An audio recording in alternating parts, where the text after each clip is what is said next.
Hello, everyone. I'm Natalia Bilbao, and here's what's happening in LA this week. Since 2014, the U.S. has commemorated the birth and legacy of civil rights and labor movement activist Cesar Chavez. The Los Angeles Police Department held a vibrant celebration of Chavez Day at Plaza de la Raza.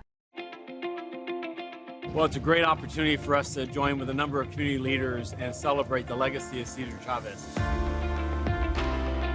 And his legacy lives on, though, as if he never left us. Each day we go about our work to ensure that we pursue the social justice reforms that he sought, to see everyone as equals, to see that everyone has an opportunity in this great America. The example that he left to people was that with hard work, anything is possible. We talked about the word "si se puede." To us, that's not just a catchy catchphrase. What that is really the spirit and the embodiment of something that everybody has within themselves. They say, man, if Cesar Chavez, a poor Mexican farm worker who only went to the 8th grade, was able to bring about change and create greater good, then just imagine what I can do. Bueno, Cesar Chavez era un gran líder que le abrió las puertas a muchos campesinos y al mismo tiempo pues, nos abrió la puerta a los futuros emigrantes y gente de la región. We're proud of the work that he did, but we also know there's a lot of Cesar Chavez and Dolores Huertas out there whose names have largely been lost to history. And so when they celebrate My Tata Cesar, they're really celebrating an entire movement of people who were responsible for making progress that My Tata and so many others helped make possible. Well, what I remember most about him is that his quotes, his remarks, his ambition was that to dream big, you have to have the capacity to see the future, to envision it, and then a persistence, to never give up, and always work towards that goal of equality, of social justice. My Tata Cesar always used to say that it is my deepest belief that only by giving our lives do we find life. And so we encourage folks who want to celebrate Cesar Chavez Day to go out there and find a way or find an act of service that you can do for your community. I think the final thing is really just those words, si se puede. Remember those words in your times of difficulty, during those trials and tribulations, maybe when you feel like getting up. Remember those words, si se puede. Remember the example of the farm workers. Remember the example of my Tata Cesar and say, if he could do it, then I can do it. The Midnight Stroll is an after-hours outreach program that goes out on the streets to provide basic necessities for people experiencing homelessness.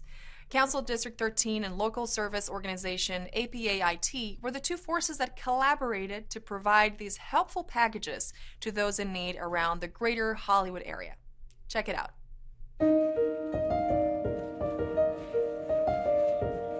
Today we're getting ready for Midnight Stroll, which is when we go out to the community and pass out food bags and different resources. So right here we have everything set up. We're about to make food bags with sandwiches, snacks.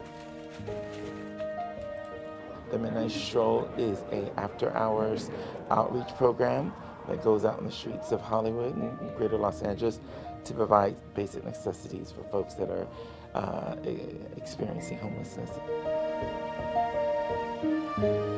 Today's Midnight Stroll is an opportunity to meet our homeless brothers and sisters, and in particular those who are transgender women, and help them with services and aid and care kits.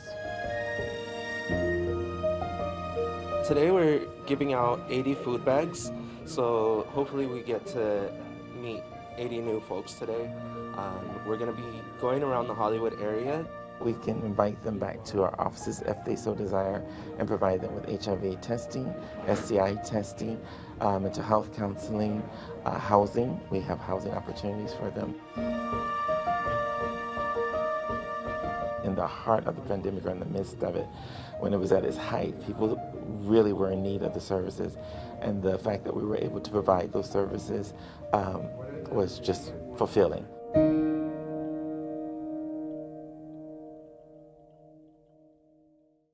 California recognizes the need to invest in cleaning, improving, and beautifying the parks of our city.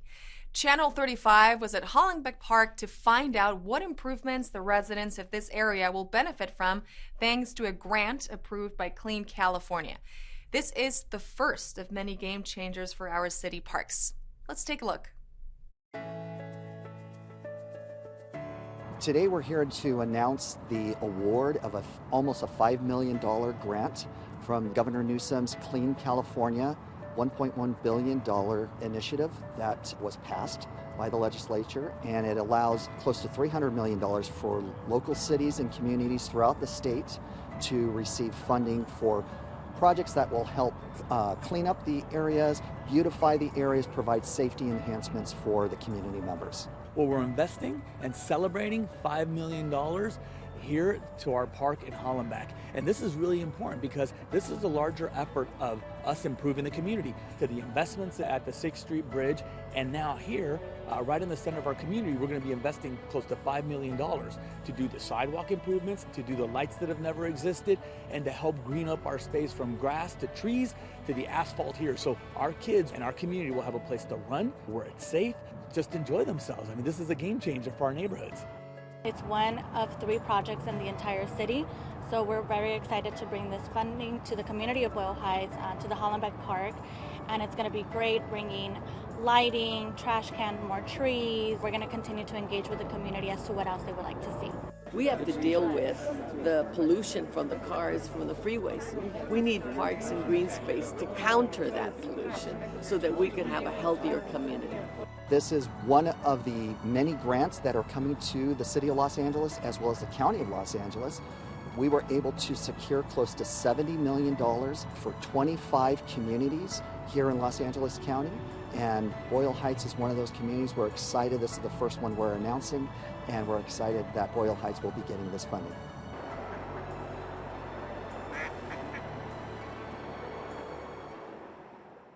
Later in the show, we'll take a look at another great initiative from the LA City Department of Rec and Parks now that spring is upon us and swimming pools are getting ready to open.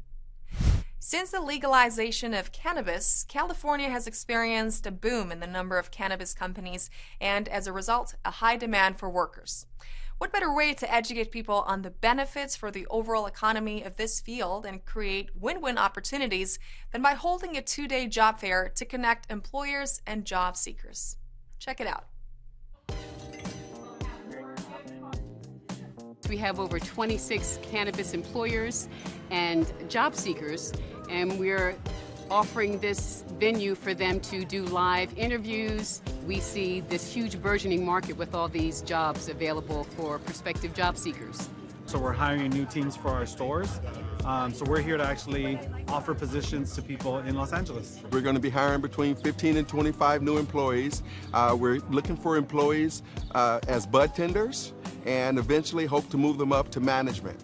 Today I'm out actually looking to fill about 8 different positions under our licensing for Greenhaven, LA. We're licensed to cultivate, so I'm looking for metric specialists, procurement specialists, logistics specialists. I'm also looking for those that have experience in cultivation. Las oportunidades que ya hay dentro de la industria, porque la industria ha crecido y tiene diferentes componentes de lo que es crecer la planta, preparar la planta y convertirla ya en un producto. I think a career fair is a great idea. I mean, like I just got out of college pretty recently, so I've been going to different career fairs and just trying to figure out what I want because I don't really know what I want to do, so I'm trying to figure it out. It's definitely helping because it's giving resources and access to people that wouldn't know what kind of jobs are available. So for example, when people come talk to me and I say, I'm looking for retail employees, you don't have to have cannabis experience. People don't realize there's so many jobs in the cannabis space. We need people who have marketing and branding expertise, inventory control, accountants, attorneys. There's just so many transferable skills that people can use in the licensed cannabis market. Even if they don't have the experience, I'm currently looking for someone that has enthusiasm, confidence, and they're coachable and trainable. Para dar trabajo a la gente, para educar a la gente y para traer a la gente a entender un poquito qué es lo que cannabis puede hacer para la comunidad, para la economía y para la salud y bienestar. The LA Marathon has inspired many, like the good folks of Council District 8, to keep up the health-conscious momentum and launch the Spring into Action event, including a stretch, a 5K run, and a yoga session. Staying active and healthy is a very important goal for the members of this community and a wonderful inspiration for the rest of us. Let's take a look.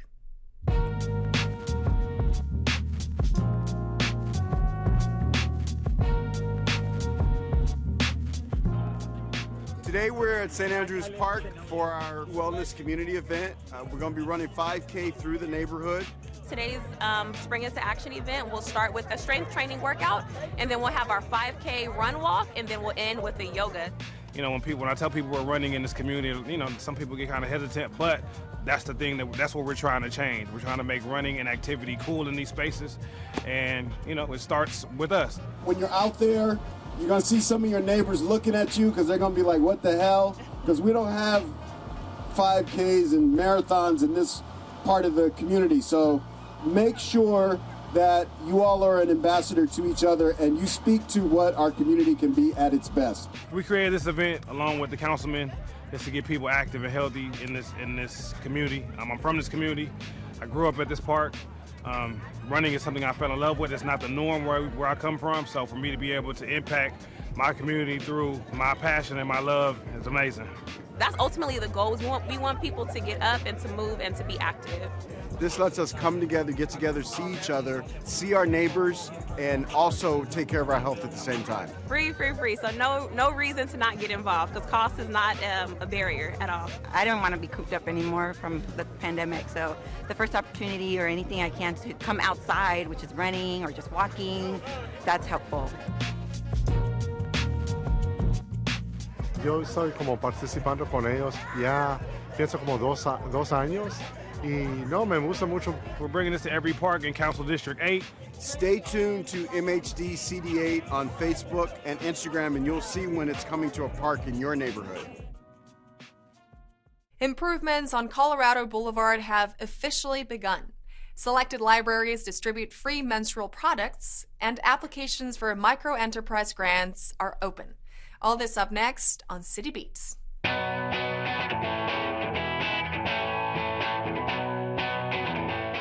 The first of over 70 new trees were planted in Eagle Rock as part of the Take Back the Boulevard initiative. The joint effort between Eagle Rock community organizations and the City of LA focuses on improvements on Colorado Boulevard. In addition to tree planting, the initiative will also include sidewalk repair, traffic signals, and curb extensions. For more information on this and other bicycle and pedestrian improvements, visit streetsla.lacity.org. The LA City Council unanimously approved a pilot program to distribute free menstrual products at 5 public libraries. Supplies will be available at 30 unisex and women's restrooms at branches chosen to represent LA's racial and economic diversity. Locations selected are Central Library, Canoga Park, West Valley, Los Feliz, and Will and Ariel Durant branches.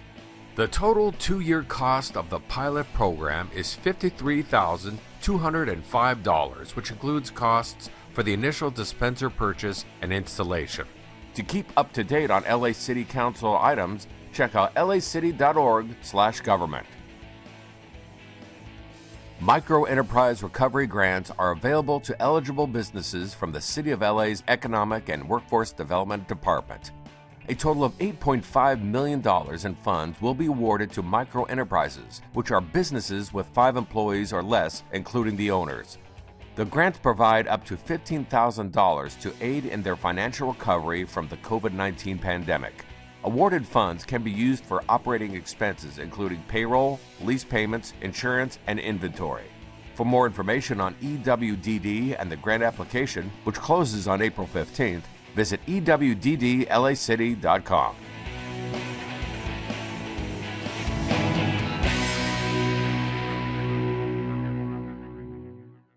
The pandemic unfortunately increased the number of homeless people, and the City of LA is taking steps to solve this issue, including several new affordable housing sites. Council District 1 and 14 recently held a groundbreaking where the Brine housing project will be built. Let's take a look. Today we're in the community of Lincoln Heights to celebrate the groundbreaking for a project called the Brine. The Brine references an old pickle factory. A nonprofit developer called Dagro Corporation has assembled the property and is now going to build 97 permanent supportive housing units to serve formerly homeless individuals.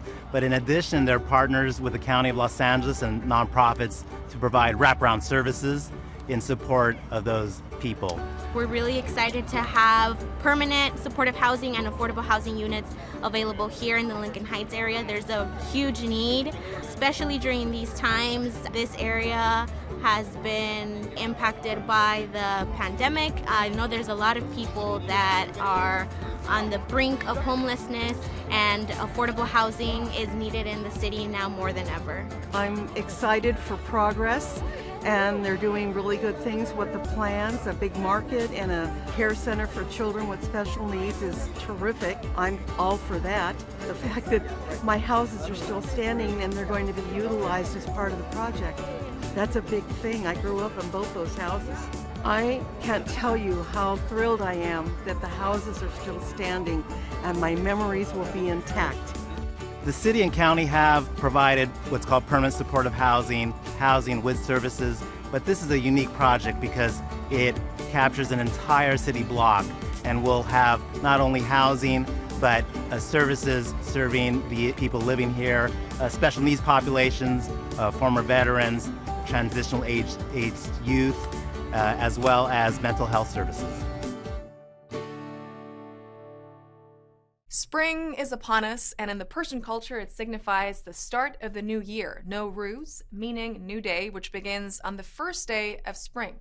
This ancient tradition highlights values of generosity and community solidarity. Members of the LA Islamic community gathered and shared care packages to honor the holiday. Check it out. So today is the International Day of Nowruz. It is the Persian New Year, which is the first day of spring. This is a time of renewal, a time of rebirth, and we are here celebrating the Iranian culture, the Sufi culture, and really showing the highlights of MTO Shah Maghsoudi and the contributions.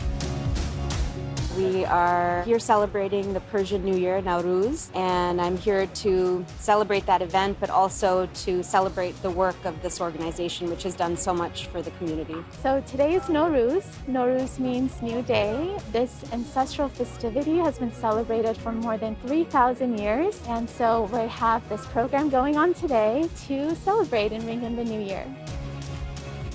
MTO has always been involved in community service efforts. It's actually a principle of Sufism to commit acts of community service, and our aim is to really instill that hope that's needed in our community. I think it's just absolutely fantastic, but I also think that it's a part of the Muslim community, actually. It's an obligation. It's sort of part of being human, is actually giving part of what we have to the larger community, and so I think it's really fantastic. It models generosity and what it means to be a community member. And I'm really proud of it, yeah. It's a spirit of giving. It's a spirit of community. For the last 2 years, the global pandemic coincided with the Nowruz celebrations. So the Nowruz spirit is more vital than ever, and solidarity in our community and generations is more crucial than ever. This has been a really tough time for so many people around the world, and so this is our way of contributing and to do something that really benefits the local community. I mean, this is, I think, a marker of just how much this organization means to this community. That a celebration of the new year is celebrated not just as a community coming together within this building, but in giving away so much to everyone outside of this building as well. And I am so blessed to be a part of it. To be able to be of service is something that is fulfilling in so many ways, and it really puts to use the practices and the theories that we learn in lecture and through the school. This is our way of staying active and putting a lot of good energy, a lot of good love into that community and helping the people that need it the most. To learn more about Persian traditions and upcoming events, visit mtoshahmaghsoudi.org. The LA Rec and Parks Department want to give young Angelinos the chance to discover the benefits of swimming. Now that pools are opening up, they organized a swimsuit giveaway to motivate members of our community to learn how to swim, which is a great way to stay healthy, spend time outdoors, and connect with people. Let's head over to the Algin Sutton Rec Center. Well, today we're here at Algin Sutton Park and Recreation Center celebrating the new pool and a program that we're helping bring forth with our partners at Arena North America, who are distributing free swimwear to boys and girls to participate. As a company, we believe in inclusion and being able to provide for aquatics, and one of the things we always emphasize is safety and water safety and learning how to swim. Anytime that we can provide any kind of products for that cause, we're going to try to do that.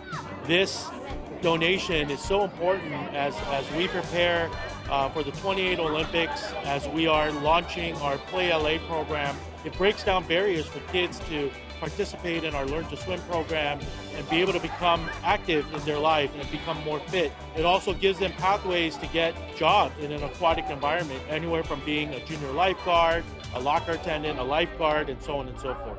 You know, swimming is a huge opportunity for kids and often missed by African Americans and Latinos in our community. Para nuestra comunidad de habla hispana es muy importante que nosotros sepamos la natación porque es una manera de mantener y salvar vidas. Entonces para nosotros cuando tenemos niños y chiquillos que no tienen traje de baño, eso a veces no los permite a venir a tomar clases o a venir a aprender a nadar. Entonces con este gran gesto que nos han dado, ahora sí podemos ofrecer trajes de baño a todos los niños para que ellos puedan venir a tomar clases y poder nomás en el verano estar aquí y estar frescos en el agua. Pool safety, I think, is very important. It's been a great pastime as well. So going to swim pools, taking swim lessons, some great pool safety when you're around pools, for your young kids. It's very therapeutic as well, especially on the hot days.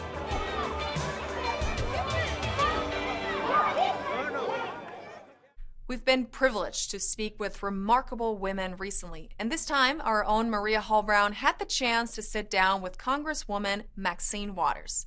She discusses her inspiring career in Washington, her challenges, and her views on the current times and what the future holds. Let's hear her story.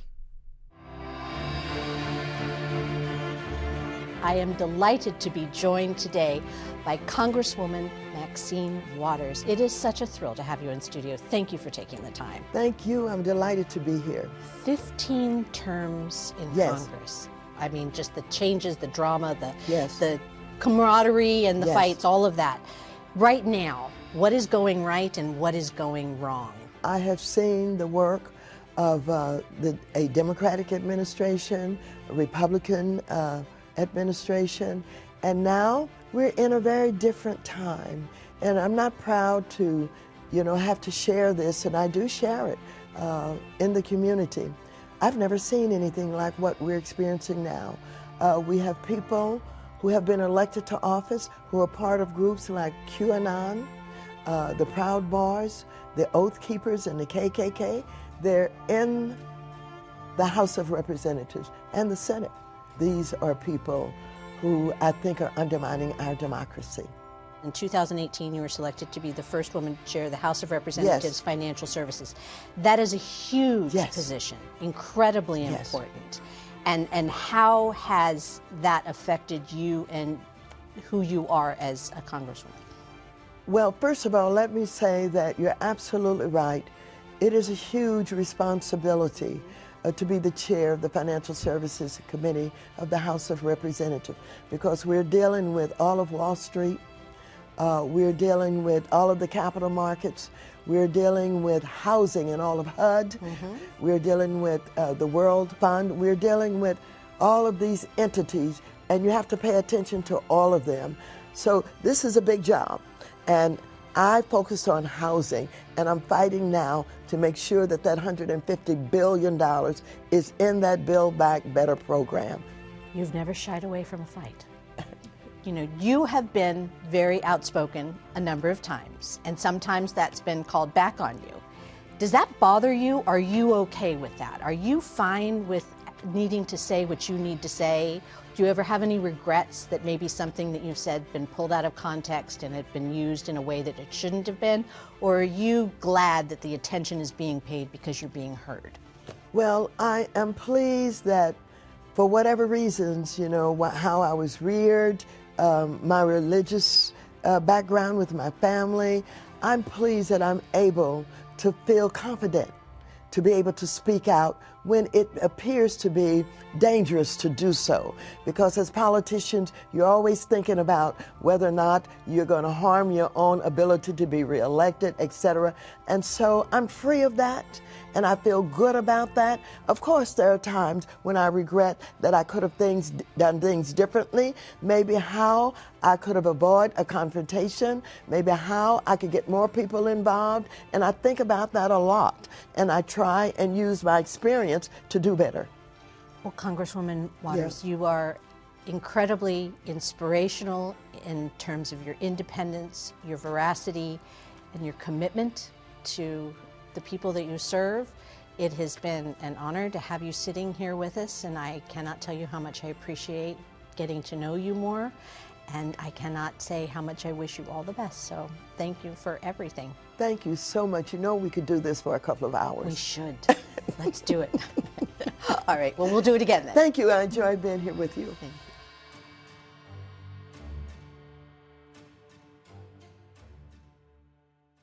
Join the power of extravagant tenderness with Father Greg Boyle. Tune into the Canoga Youth Arts Center virtual music classes, or check out LAPL's online Pagdiriwang, a celebration of culture. All this up next on Things to Do.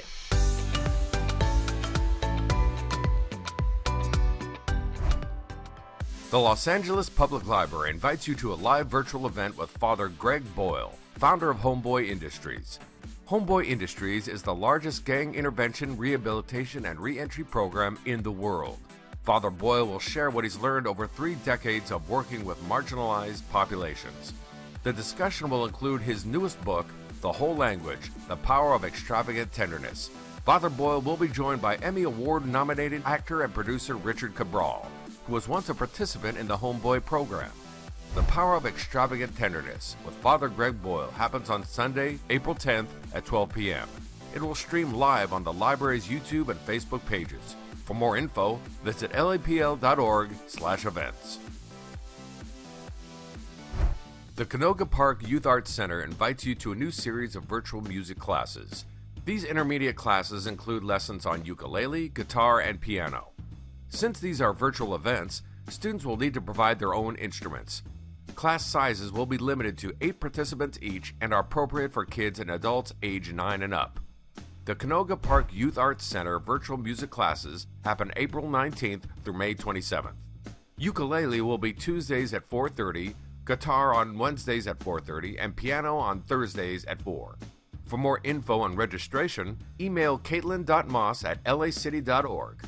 To keep up to date with the center, visit facebook.com/Canoga Park Youth Arts Center. LAPL's LA Made series returns with their latest installment, Pagdiriwang, a celebration of culture.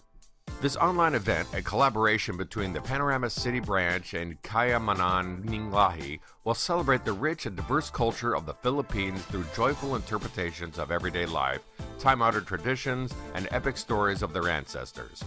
Kayamanan Ninglahi, which was founded in 1990, has held over 500 public and private performances in the Los Angeles area.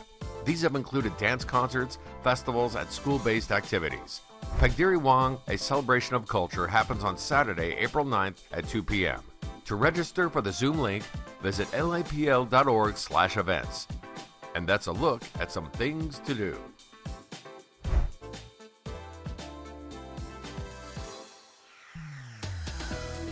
And that's it for this edition. I'm Natalia Bilbao, and from all of us here at LA This Week, thank you so much for joining us. A reminder that you can catch us online at lacityview.org, and we're also on Facebook, Twitter, and YouTube. See you next time for more LA This Week.